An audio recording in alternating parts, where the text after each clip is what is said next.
These are my tools that I have for when I'm starting to crochet my next project, which is this picture of squeakers that I did on the computer. This is the one with 6 colors, and as you can see, each color has a number.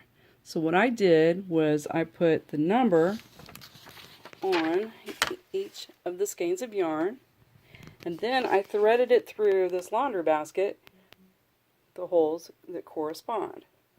That helps me keep it separated. Here's the pattern.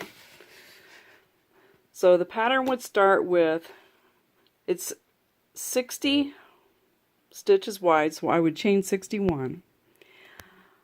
Color 4 would be 5 stitches. So what I would do is I would work 4 stitches in the color 4, then I would pull up a loop and cut that loop and attach color 5, finish the stitch.